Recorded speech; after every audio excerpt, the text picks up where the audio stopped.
Hello US பச்சை மிளகா பறிச்சுட்டுருக்கேன். எனக்கு நிறைய கீரைகள் நிறைய இன்றைக்கி எனக்கு மாடி தோட்டத்தில் நான் ஊர்லேருந்து வந்த உடனே எனக்கு காய்கள் ஒன்றுமே இல்லை.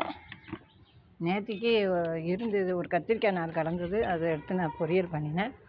வெண்டைக்காய் நார் கடந்தது, அதையும் வெண்டைக்காய் கத்திரிக்காய் சேர்த்து பொரியல் பண்ணேன். இன்றைக்கி இந்த கீரைகள் தான் நான் பண்ண போகிறேன். இந்த பாருங்கள், உள்ள வச்சு இருங்க, நான் இந்த இடத்துல வச்சுன்னு காமிக்கிறேன். இந்த வெள்ளை சம்பாரத்தி பூக்க காத்துட்டுருக்காங்க. இந்த கீரையும் பறிப்போம். பகவானே, இங்கே பாருங்கள், எனக்கு உங்களுக்கு கொடுக்கறதுக்காக இந்த விதைகள், ஒரு கத்திரிக்காய், குண்டு கத்திரிக்காய் எல்லாம் கிடச்சிருக்கு. இப்படி குண்டு கத்திரிக்காய்ங்க, சாரி, பச்சை மிளகா எல்லாம் தந்து பாருங்க, பொடி பொடியாக பச்சை மிளகா சட்னியாக ஆச்சு இன்றைக்கி எனக்கு. நான் உங்கள்கிட்ட திருப்பியும் எதுக்காக இந்த பதிவு, அடுத்த பதிவு, நம்ம வீடியோஸில் நிறைய நாய்கள் நான் போட்டிருப்பேன் உங்களுக்கு. நாய், பூனை. என்னோடய விஷ்ணு இறந்துருச்சுங்க. எனக்கு ரொம்ப மனசு கஷ்டமாக இருக்குது.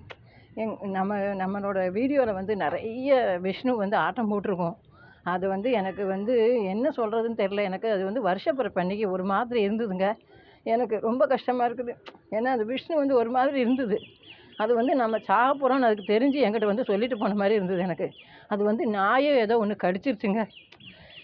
ரொம்ப கஷ்டமாக இருக்குது. நாயை ஏதோ கடிச்சிருக்க போகிற, கழுத்து பக்கத்தில் முக்கால்வாசி பாகம் கடிச்சு போட்டிருந்தது. நான் அதை வீடியோ போட விரும்பலை. ஏன்னா உங்களுக்கு மனசு கஷ்டமாக இருக்கும் அப்படிங்கிறதுனால நான் வீடியோ போட விரும்பலை அன்றைக்கி.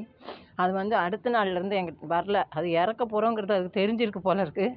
அது விஷ்ணு, நீங்கள் என்னோடய பதிவில் போய் பாருங்கள், நிறைய போட்டிருப்பேன் அதை பற்றி. நான் அது இறக்க போகிறோன்னு தெரிஞ்சு என்கிட்ட சொல்லிட்டு போன மாதிரி எனக்கு இருந்தது. அன்றைக்கி ஒரு நாள் தான் அது வந்தது. வந்தோடனே விஷ்ணு, என்னடா ஏண்டா உனக்கு என்னடா ஆச்சு அப்படின்னு கேட்டேன். கேட்ட உடனே அது லேசாக தான் கத்த முடிஞ்சதால். மத்தியானம் பார்க்குறேன், அதை காணலை. அங்கே எங்கேயோ போயிடுச்சு. அன்றைக்கி மத்தியானம் போனது இது வரைக்கும் எங்கள் வீட்டுக்கு வரல. அது இறந்துருச்சு அப்படின்னு சொல்கிறாங்க. எனக்கு ரொம்ப கஷ்டமாக இருக்குது. ஏன்னா நம்ம ஒரு ஜீவனை வளர்த்தா அது அது ஃபுல்லாக எனக்கு ஒன்றுமே ஓடலை. அப்புறம் நாய் நிறைய போட்டிருப்பேன், நம்ம வீடியோவில் போய் பாருங்கள். நாய் பிடிச்சிட்டு போயிட்டாங்கங்க. நேற்று 4 நாயை பிடிச்சிட்டு போயிட்டாங்க. அது நேற்று நான் ஊர்லேருந்து வரும்போது என் பின்னாடியே ஓடி வந்துட்டு நீ ஏன் என்னை இத்தனை நாளாக நான் உன்னை மிஸ் பண்ணேன்னு சொல்கிற மாதிரி நான் கேட்டை திறக்கும் போது என் கூடயே நின்றுதுங்க. ஒரு 11 மணிக்கு நான் உள்ளே சமையல் பண்ணிட்டு இருக்கேன். நாய் கத்துற சத்தம் கேட்டு என் பையன் சொன்னான், அம்மா நாயை பிடிச்சிட்டு போயிட்டாங்கம்மா. ரொம்ப எனக்கு மனசு கஷ்டமாக இருந்தது. 4 நாயை பிடிச்சிட்டு போயிட்டாங்க கிராமத்துலேருந்து. லாரியில் போட்டு கொண்டு போயிட்டாங்க. இனி அதை நம்மளால் பார்க்க முடியாது. ஏன் சொல்ல வரேன்னா, நீங்களும் அந்த நாயெல்லாம் நீங்கள் என்னோடய வீடியோவில் பார்த்துருக்கீங்க, அதுக்காக சொல்ல வரேன். எனக்கு ரொம்ப மனசு கஷ்டமாக தான் இருக்குது. ஏன் இப்படிலாம் பண்ணுறாங்கன்னு.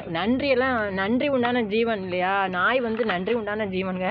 நான் வாசத்தடிக்கும் போது எனக்கு காவல் இருக்கும். நான் கூட எங்கே போனாலும் என் பின்னாலேயே வரும். நமக்கு எவ்வளோ கீரை கிடச்சிருக்கு